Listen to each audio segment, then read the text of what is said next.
Hi guys, Artiar here. So for this video, I'll be going through Maria and Pindar more detailed testing. So the previous video I posted about the Maria showcase and also the Pindar showcase. I saw some comment about like questioning like does Maria trigger Momo, or how does the Pindar max HP work, something like that. So for this video here, we'll be going through a little bit more detail about testing. So I won't go through the kit anymore. If you want to understand about the kit, watch the other previous video. So now, the first thing I want to go through is about Pindar. So Pindar's CD reduction, right, is actually a lot more different compared to Luxiang. So if we take a look at Pindar and also Luxiang, because Luxiang provide accentuated buff for everyone, and for supporter they have a very similar effect, which is CD reduction. But if we look at the Luxiang one, support increased speed throughout the combat, which is a lot more better than the Pindar one, and then up to a limited amount, then all ability cooldown -1 turn. But this effect here will only activate when they take their action, the accentuated, but at the start of the accentuated carrier turn. So they have to take their active turn in order to trigger the accentuated effect.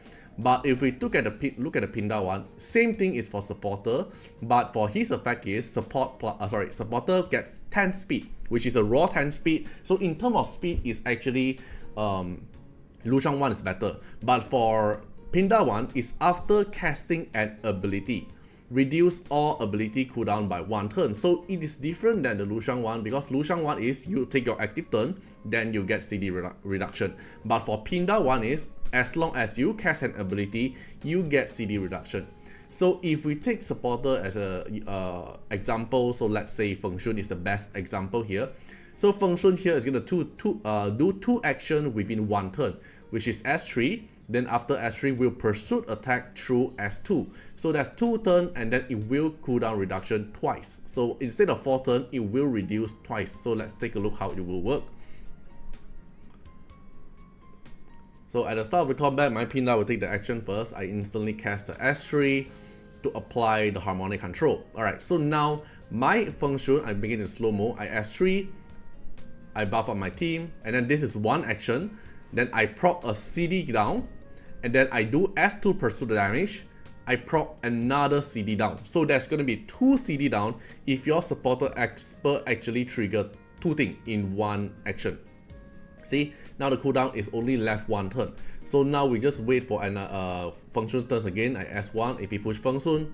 Now Feng Shun will get back his S3 because of the pursuit attack. Because pursuit is considered as an action as well. Ability cast. Because of the ability cast, you're gonna get CD reduction through the harmonic control and ability cast. Alright, but one thing is, this effect here can only trigger when the harmonic control is on Feng Shun, which means not like Luxiang. Luxiang one is as long as you have the accentuated buff, you get a buff, right? But harmonic control is, so let's say now I cast S3 again, I will do the buff, and then I will trigger 1 CD down. But now with my pursuit attack of S2, I will no longer trigger another CD down. It's because the harmonic control wears off the moment I trigger S3. If you get how it means. So it has to trigger the both ability during the harmonic control. So that's the first thing about doing this thing. So it's a bit tricky, but it's actually something we can think of to combo with the other expert.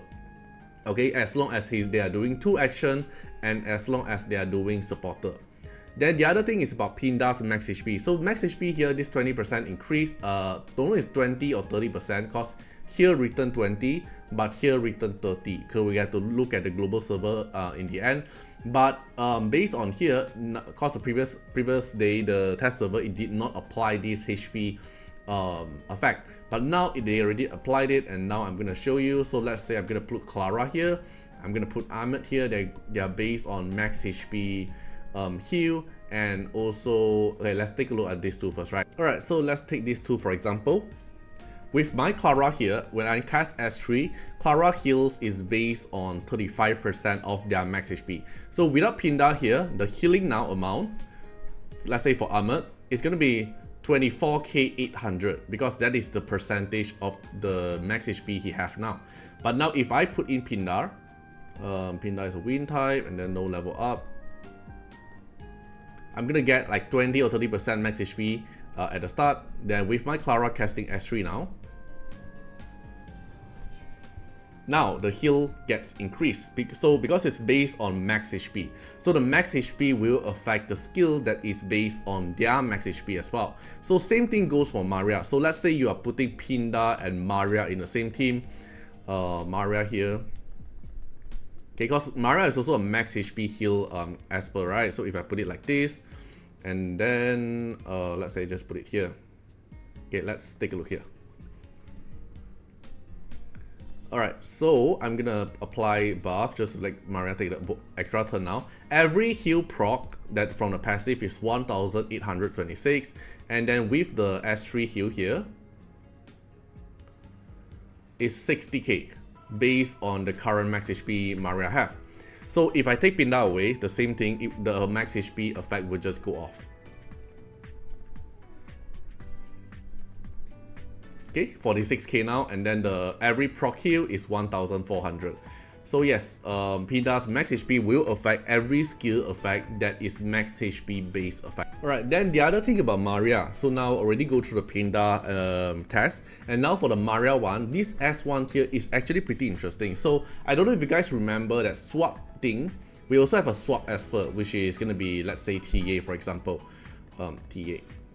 So if you are one of the TA user when TA is still meta, TA this swap here, we all know that the swap actually bypass immunity. It will trigger through immunity, and it will not trigger any kind of AP push or AP reduction effect. So this works also for Maria. So Maria S1 here will also AP swap. It will swap with the lowest AP percentage and the highest AP percentage. It will work in PvP content as well, as long as the enemy isn't a boss. So let's say if I put one character here, we have the lowest AP. So let's say I put Mavis here. Then if I take the action, I cast S1, it will do damage. Alright, so we will look at the AP swap.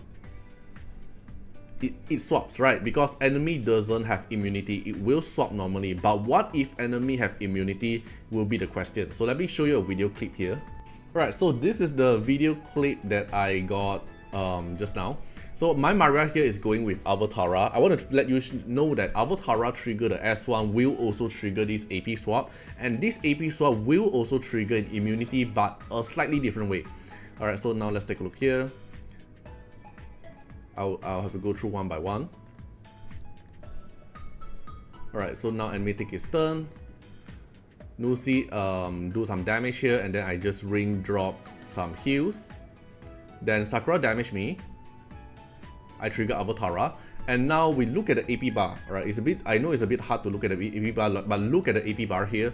I trigger Avatara, it hits on Sakura, but now my Sakura is actually at the max turn, right, which is actually 100% AP when he's doing this Avatara trigger, and Sakura doesn't have immunity. So Sakura, after taking her turn, I will instantly AP push Cecilia up here.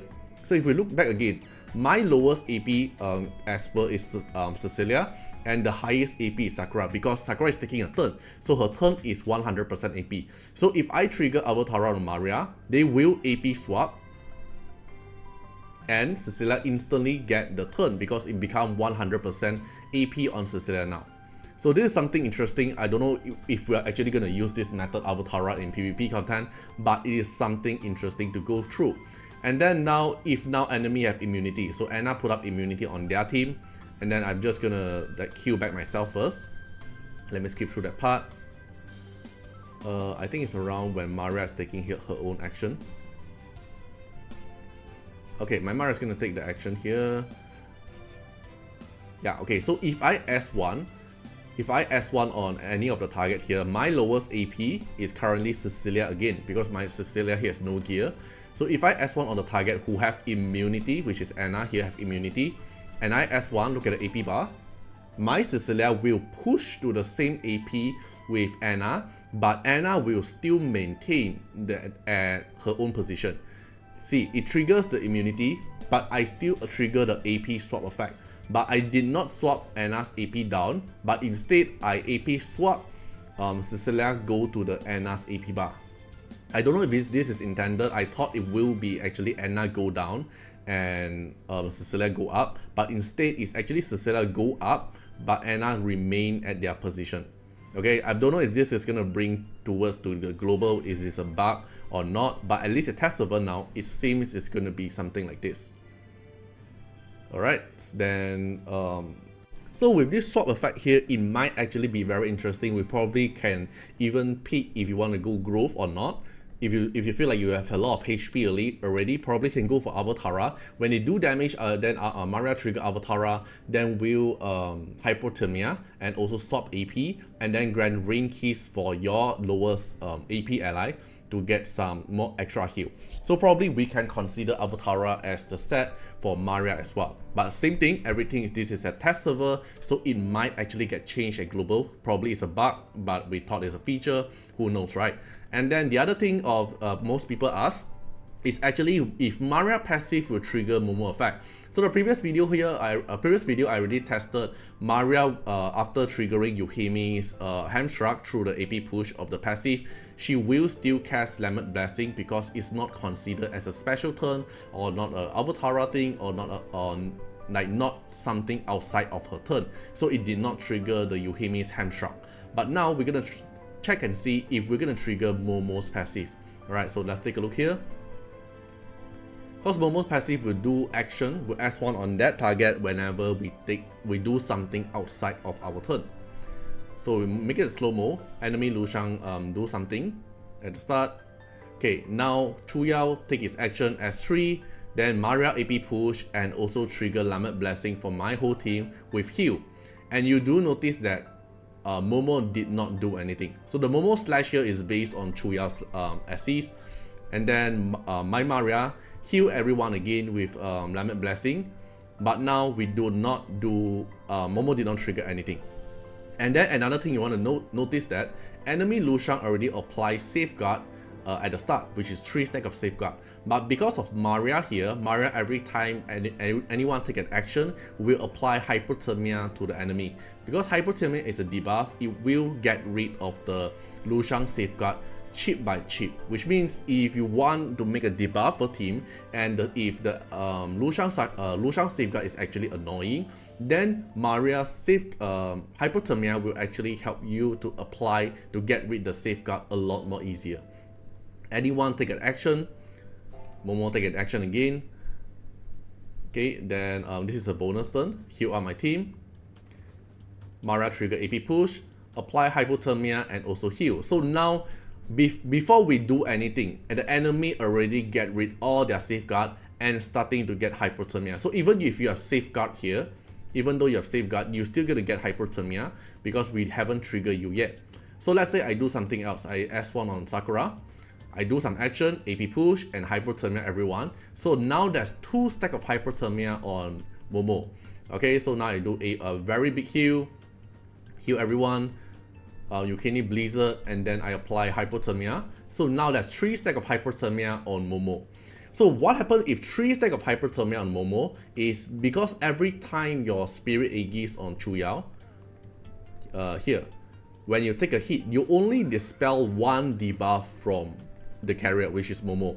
So what if we can actually apply a lot of debuff, which means 5 stack of Hypothermia with any kind of other debuff, we can actually debuff the target who have Spirit Aegis, because we can stack a lot of different debuff until Spirit Aegis have not enough time to dispel the debuff, if you get what I mean. Alright, so we can probably use the Maria mechanic to keep on applying Hypothermia to the target. And you'll notice that even Maria is on stun, the range just keep dropping and keep on applying Hypothermia to the team and keep on killing my team. This is something very interesting as well, because I thought it have to be Maria to take the action, but in the end, no, Maria doesn't have to take the action at all. It will start raining and people will start getting Hypothermia. Okay, this is something which we can actually try out in the global server as well, because it might actually get rid of the Spirit Aegis dispel if we can apply a lot of different debuff to the target. Alright, so that's all for this video. All this here is just a test server, so it might not be the finalized version. So we still have to look at the global version, but for now, at test server, this is how the interaction is. So if there's more interaction or more testing you want me to do, feel free to comment down and let me know. I will test it in my test server. Hope you guys enjoyed the video and see you guys in the next one. Bye bye. Special thanks for the direct support on the YouTube membership. So for the benefactor of Artiar, which is GenMP, SPVCEJVMQ, Trendcan, thank you so much for your support. And also special thanks for the supporter or patron of Artiar, which is Louis Schneider, Agni, Wang Tamer, Ziggy, Kamaruki, Sunwaltz, Rimu, Chani, Antonio Winterspoon, Cragran, Calamity, Rocco Standions, Jordan Alons. Special thanks for your support. And also special thanks for the Super Thanks MVP, HMZ, RY, and X Reeds. Thank you so much for your support. Special thanks for the direct support on the live stream super chat for the latest tag. Thank you so much for Code Wardeners, Calamity, Agni, Love Fatima, Fatima Little Underwear, Bloods, Riku Fred, Chani. Thank you so much for your support.